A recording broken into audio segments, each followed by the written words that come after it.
We're going to jump forward then, around midday, when Tok has been invited to join Captain Zephyr in her cabin for a bit of a chat. Before I go in, I would like to try and raid the kitchens for any wine or bottles of alcohol that there might be lying around. You find some rum. I walk up to the captain's door and just knock lightly. Yes, come in. You'd think my intimidation would be better than -1, since apparently I have the feature of bad reputation, but that's okay. I muddle on because I'm a friendly pirate. Forecast just wandering about, sort of with a Monologue. a monologue whilst everything's happening. Yo ho ho, I'm the lovely lad of the seas.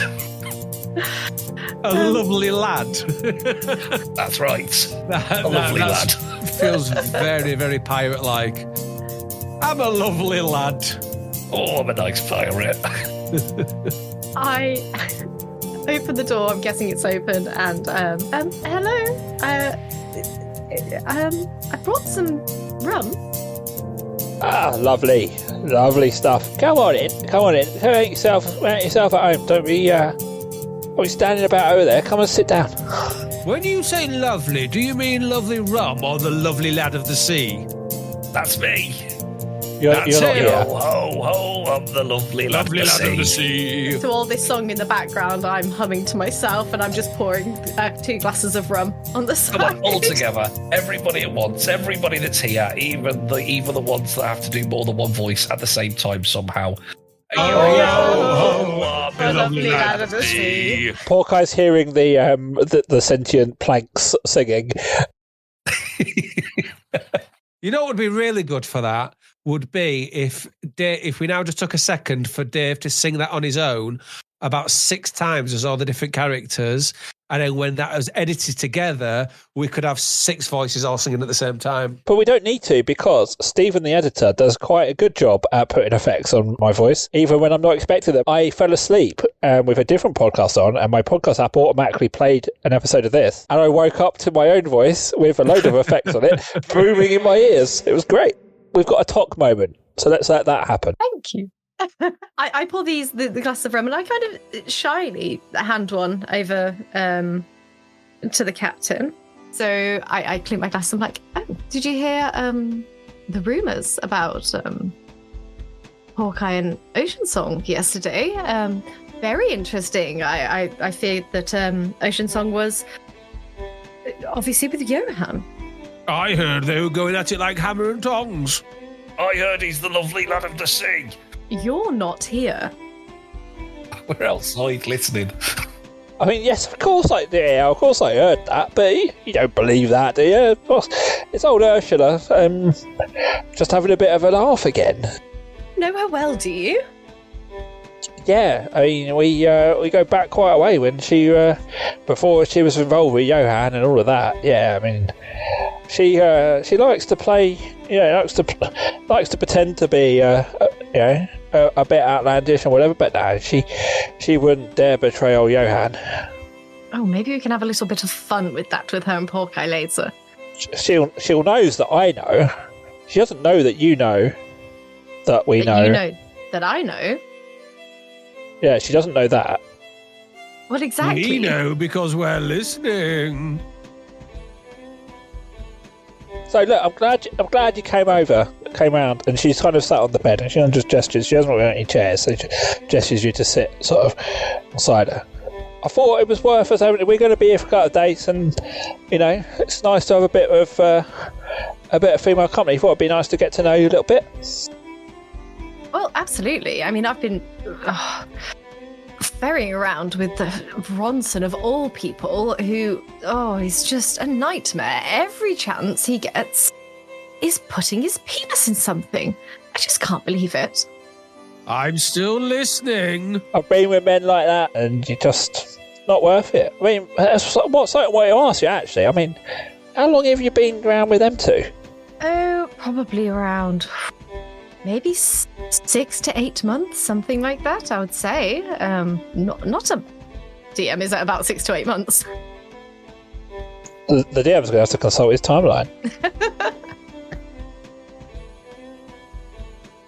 Yeah, we'll say about that. I haven't got it. I didn't record the timeline before season 1, season 2? Yeah, about 6 to 8 months. So pretty long, to be honest, to be, daily. Well, I don't even know what you'd call it. It's not even accosted. It's more, just cringy. Well, it's got to be a bit of fun, though, isn't it? Else you would still be there, surely. Well, yes. I mean, I think he puts on a show. I think that actually his is quite sensitive, and I think that this whole bravo of I'm Bronson and I can get any person that I want. I think it's all for show. I think maybe he's quite a nice person, but I don't know. Don't believe her. Well, look, I mean, as well as I do, that the world's changing.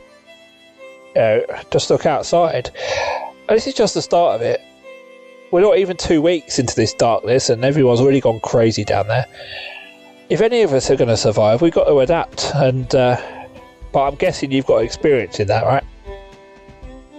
Well, certainly. I mean, adapted to all types of situations, and especially since meeting these two, we've kind of got into all sorts of trouble, really. I mean, this crazy time, we went down some mines, and Ronson just thought it would be really funny to put his penis in something, and then he almost shriveled up. It was very funny, and then we had some creatures in the mine, and then we had to save them. We had to adapt to all sorts of situations. I mean, look, I'm like you. We all know that none of these jobs last forever. I'm just skills for hire. An air ganassi like me catching a ship, it makes sense. But look, I'll be straight with you. It's a hell of a lot harder in the bloody dark. So when this trip is done, what say you join me on my crew on a more permanent basis? I could do with your skills, and I reckon I'd probably appreciate them far more than these two do. So, if I was joining your crew, so to speak, what position would I have aboard your ship? First mate? We don't tend to do a lot of hierarchy here, to be honest. Masturbate. I certainly need some help with the navigating. The dark vision has come in handy. But otherwise, we just sort of see where you best fit. Well, I mean, if all this blows over, so to speak, I mean, I don't know what else I would do, in all honesty. What kind of things do you do aboard your ship? Well, as I say, it depends what we're hired for. Right? Typically, I mean, this is the first airship that I've piloted, but typically, a little bit of piracy here, a little bit of smuggling there, all sorts, really. Oh, do you get very shiny objects? Quite a lot. I mean, quite often we don't get to keep them, but even the stealing's a bit of fun, Oh, I agree. I once stole this fantastic necklace from this jewellery seller once at a market, and in fact, I'm wearing it.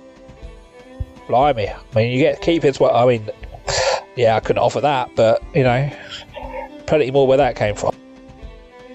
Well, that is an interesting offer, and I just clink my glass to hers. Of course, I mean, there is the thing with you and the wizard to think about, I guess, but... Well, if you were, thinking about going ahead with all of this, and, I joined your crew, and, we did all this piracy stuff, would these two be allowed to join as well? I mean, honestly, Hawkeye is absolutely fabulous with anything to do with any stones, hitting things. He's pretty good at negotiating, I must say. And Ronson, although he doesn't know it, he is very powerful. I just don't think he knows how to utilize his knowledge yet, but I think he'd work on that. I'll be honest with you, Tok. There's no room for weak links here. And I've just a day or so I've spent with you, I can see you're the one that holds it all together. So no, it's you or nothing. And I know it might be hard for you to let that wizard, that guy go, but if you want to be with us, attachments are dangerous.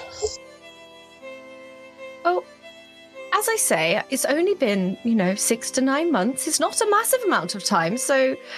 Oh, don't give me that. Look, we all know he's got a bit of a bravado, but I've seen the way that you look at him. That's different.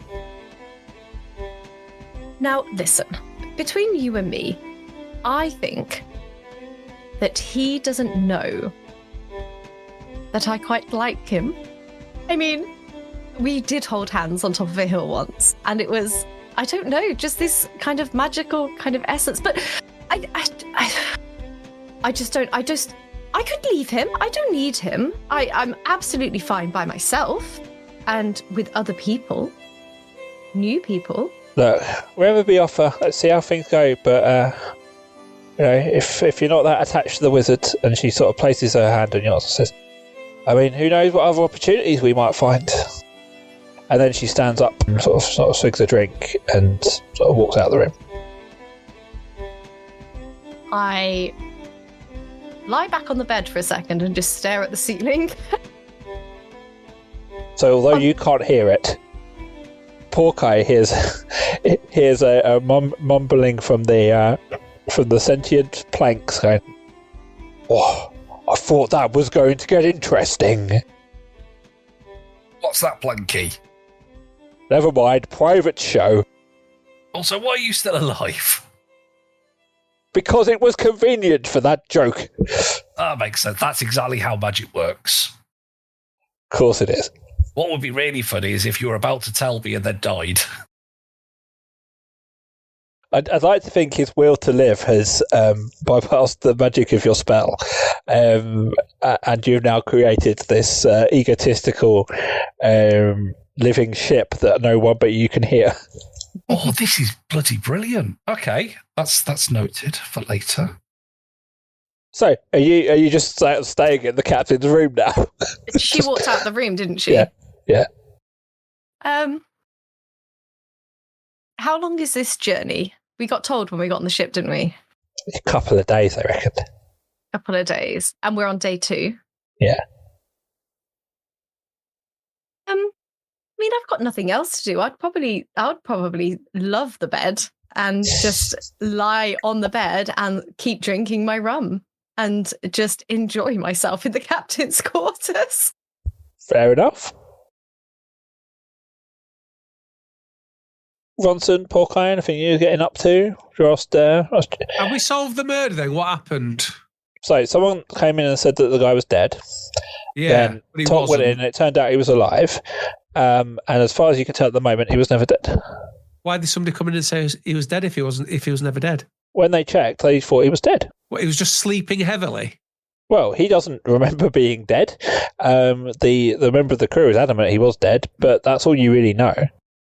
Well, we need to go to talk to this member of the crew then. What's he playing about? No, you did. You've all done that. Whilst you did were we do reading that? your character sheet, yeah. Right, okay. So Dave. Look, he's caught up with the last year, okay? This episode today has been somebody coming in and saying somebody was dead. I think it turned out that they weren't dead and that the person who said they were dead was just mistaken. This is the shittest murder mystery ever.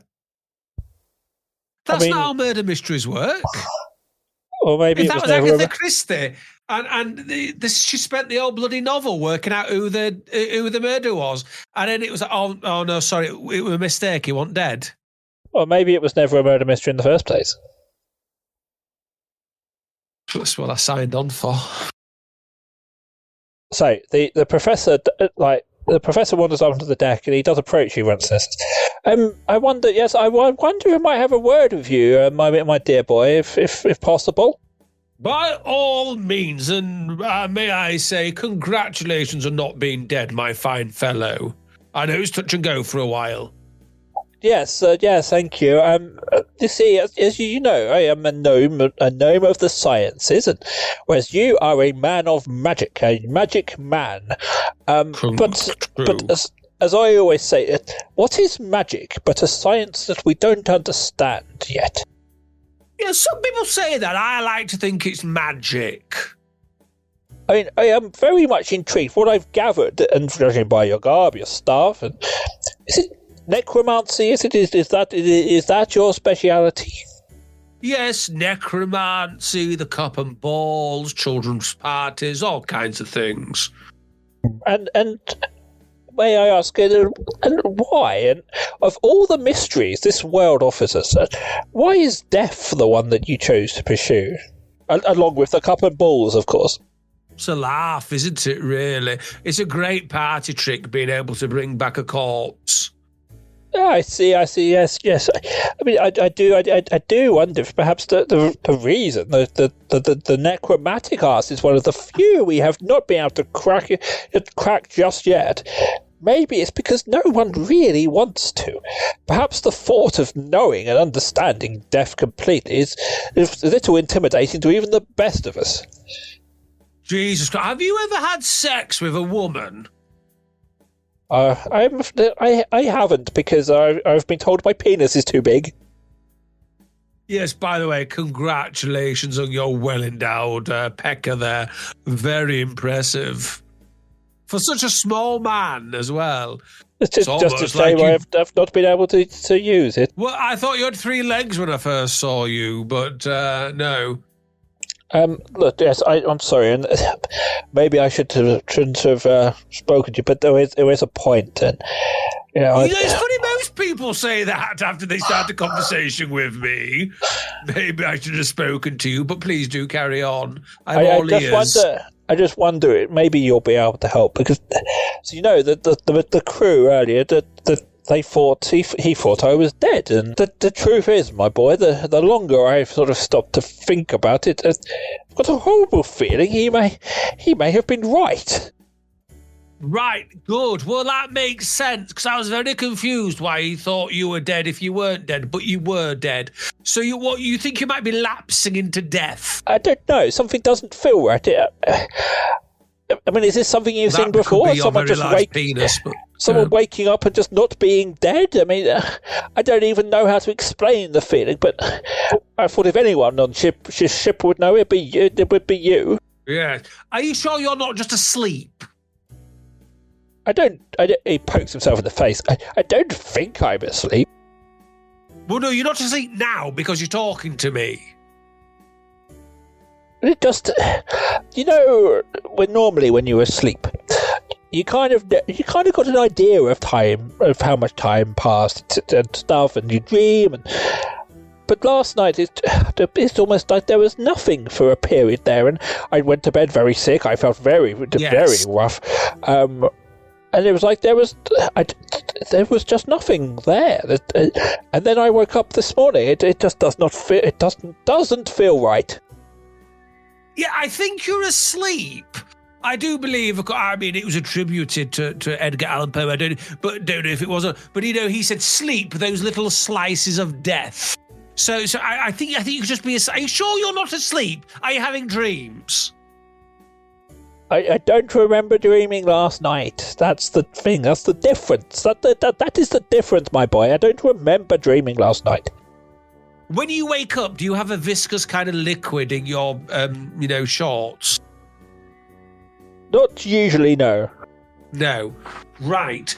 So, I'm sorry, I'm still trying to get to the bottom of this. So you think that when you go to bed, you don't go to sleep, you die. Yet there doesn't seem to be really any evidence to support this. I'm not saying that happens all of the time. I just think maybe I'm just entertaining the possibility. Christ, I mean, so sometimes you go to sleep, but sometimes you think you might die. Only last night, because the crew member, he thought I died, and I was adamant I hadn't, but now I'm not sure, and I shouldn't have said anything. And he scurries away. No, come back! Oh, Jesus Christ! What? Right? What? Would you like to come back? Well, it doesn't feel like we're going to get anywhere. I'm just being stupid. He must have put the idea in my head. No, look, can we get to the bottom? Because I'm very interested. It's fascinating. You're a very fascinating soul.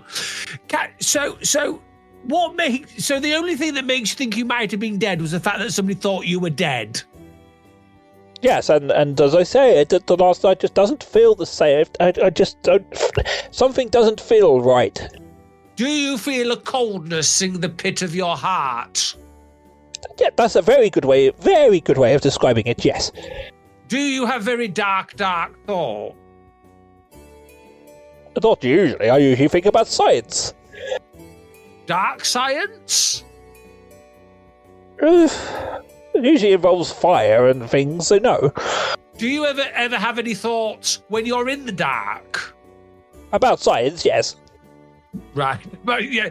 Do you ever think about anything that's not science related? Food, sometimes. Right. The science of food? Well, I guess the food is science, really, isn't it? We really think about it. Everything can be science. I suppose, isn't it? Yes, you seem to be science obsessed, don't you? Right. Well, thank you. It's very interesting. I'll investigate this further. I'll speak to my two friends who you've met already, Hawkeye and Talk. You've met Talk, of course. What a wonderful person. And I mean, so loyal to this group, so loyal, always thinking about us. A linchpin, you know, the heart and soul of the group. It's so solid. Good to know that she'll always be around. Yes, as I say, thank you again, and you don't need to mention any of this, it's fine, I'm just being silly. Of course I didn't die and come back to life, that would be ridiculous. Yes. And he kind of scurries off. I didn't agree to sign any NDA, so I am obliged to speak about this with other people. So he disappears off back down below deck.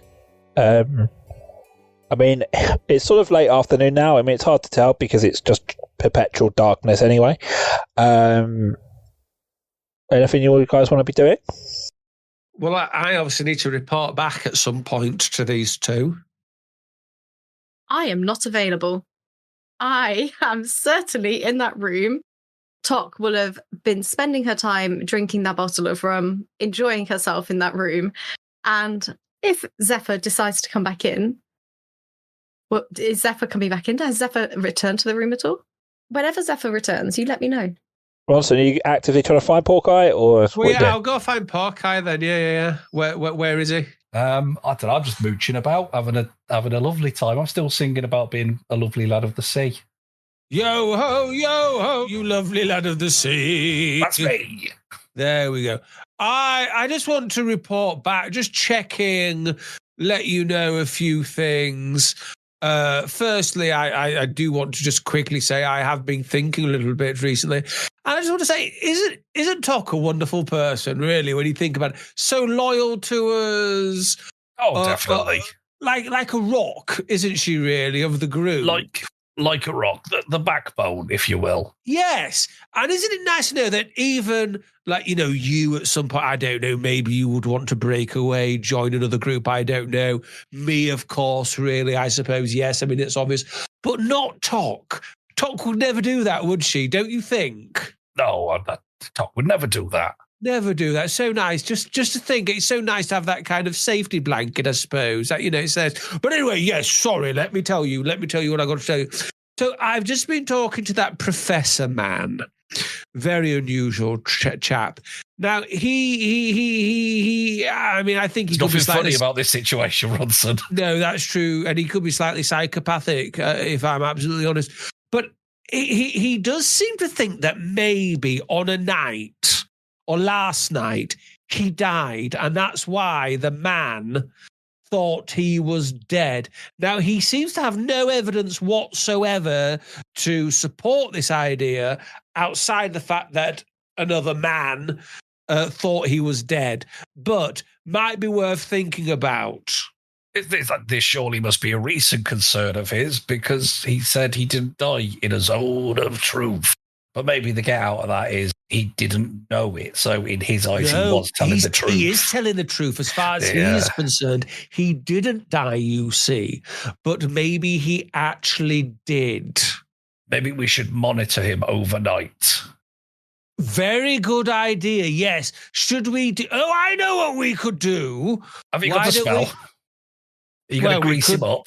We could grease him. Well, let me tell you what we could do. I could grease him up. Yes. I could give him some armor. I could maybe do that. I could catapult the bastard if I wished to. Maybe. Pencil that one in. If he dies, I can reanimate him. There's all these things I can do. He seems to come back himself, so probably a waste of a spell slot. Yeah, it's like a cockroach. Here's what I'm thinking, though. Why don't we do an old-fashioned stakeout? We could do that. Do you have a spell where we can go into his dreams? Not that I'm aware of, no. Do you think loyal Tok would? I don't know. You can ask her. Wait, he's a science man. Maybe he'll have an idea of how we can do that. Get into his dreams. We could get into his dreams and see. Maybe he's been scared to death by a nightmare. Yes, that's my scientific theory. Could we just agree that we don't use that spell to go into any of our dreams? Oh, absolutely. Yes, that's off the table. Thank you. Yes, I would. Let's go find him. Let's go find the little man. Let's go find that little fella with the big fella. Oh, it's a big fella. Where are you, little man? Little man, it's me, Porky, the lovely lad of the sea. The lovely lad of the sea. So one of the members of the crew, last time I saw him, he was going down to the engine room, check on the elementals. What's your name? Shane. Shane. I noticed. What's your last name, Shane? Seaman. Oh, right. I thought it might be Ward, but all right, maybe not then. I noticed you didn't join in then with the song. Shall we do it again? I think we should. Joining now, Seaman. See. Well, I didn't hear him. I think we overpowered him, but maybe he did sing. I don't know. Thank you, Shane. Join a union. It was lovely to meet you, to be fair, when really we could have just automatically gone to wherever the man is. But it was lovely to meet you. Very, very brief cameo there. Thanks, Shane. Thanks, Shane. You're welcome. Which direction are we going, by the way, Shane? Well, it's down you were in the engine room this morning. Downstairs. We'll just go there then. Can we automatically be there now? Yeah, but we're going to cut away as Tok hears the door of the captain's room opening, and Zephyr wanders in and sort of says, you're still here, are you? As she walks in, there's definitely a minor illusion cast of like stars in the night sky. Inside. Inside, absolutely. Inside her, I'm guessing they're smaller quarters then. Yeah, I mean, it's bigger than the ones you've got, but it's not massive.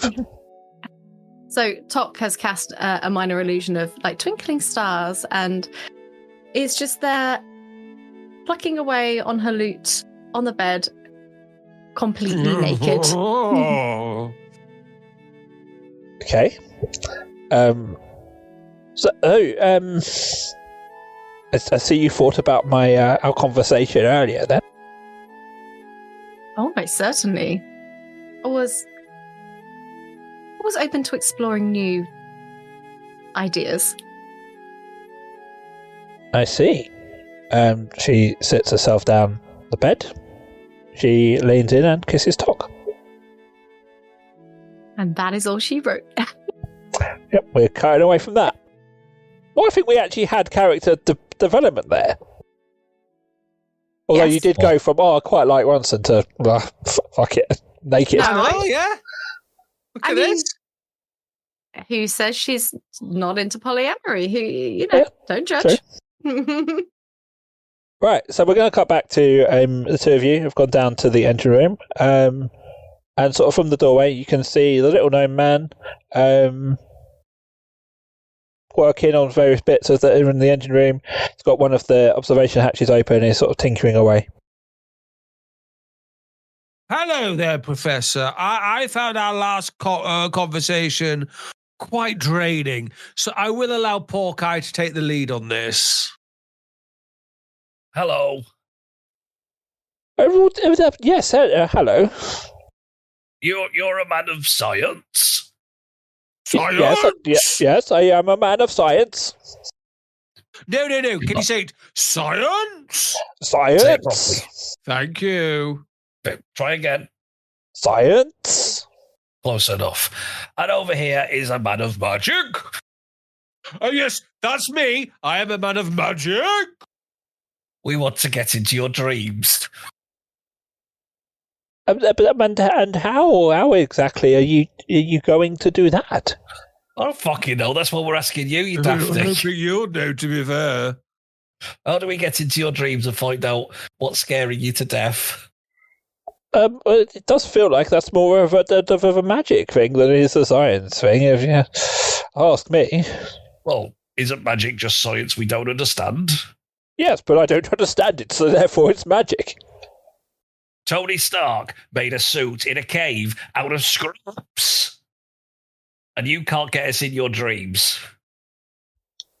No, and I'd like to know this Tony Stark man. Yeah, if anything, we should be getting sponsored by Disney. We're never getting sponsored by Disney. The amount Probably for the best. Plugs they get on this show. Disney, a great company after 1945. There you go, they can have that for free. They'll probably sue us for saying it. Disney, we don't talk about the Eternals. Please get Disney Plus. I want to get into your dreams to save you, little man. Oh, I'm afraid there's absolutely no saving me anymore. Why? Well. I think Ronson. I think you know, don't you? Do I? Why there's no saving you anymore? What, no. Can you explain? What the fuck are you talking about? Well, if I climbed into your... Wait a bloody minute. What if Ronson shrunk himself with his shrinking powers and I climbed don't into have your... shrinking powers. Yes, you bloody do. You climbed up a giant's ass. No, I did. that was a giant. Because he was a giant. But you got to be smaller. No, it was just a giant. Because I curled up like this, you see. What if he used grease on me and I climbed into your ear? Would that work, science man? No, it wouldn't. And even if you could get in, I mean, it's a shame because the person as the professor has been dead for about 12 hours, hasn't he? I bloody know it. I bloody know it. Right, grab him by his legs. He's going upside down again. I'll get one leg, you get the other. I'm afraid that's not going to happen. I mean, we see all now, don't we? Are you the tree? No, I mean, this body was empty, so we repurposed it. I mean, we are the new rulers of this plane, after all. I mean, you should know that, shouldn't you? We're not on a plane, we're on a boat. You should know that, seeing as you're the ones that let us take over this world in the first place. And his voice kind of turns a bit more gravelly. He says, "It is, of course, all because of you. The Great Skull sees all, and as vessels are no longer needed, we will ensure they are not wasted.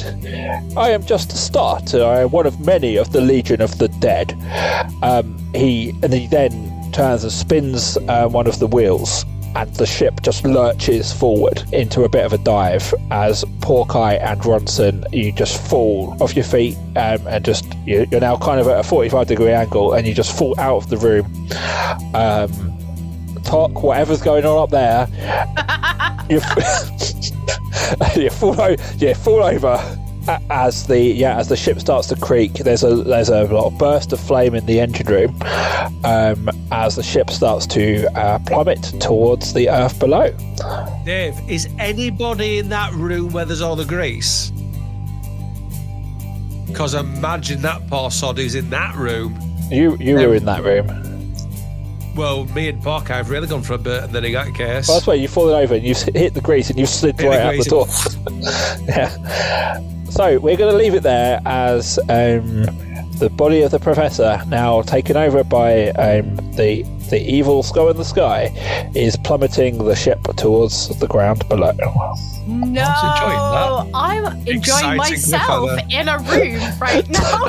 Talk's having sex, and the ship is crashing. Brilliant. I mean, that sounds about right for Tom. You just think it's that good. Like, the world's literally moving. That's 2 broken hips. Oh, this is going to be great.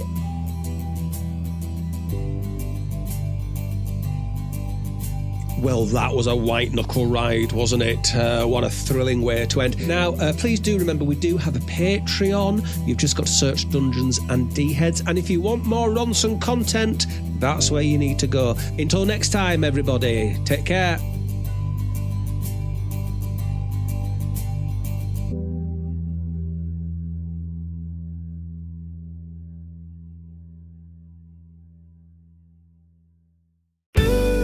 This podcast is part of Podomedy, the UK's podcast comedy network.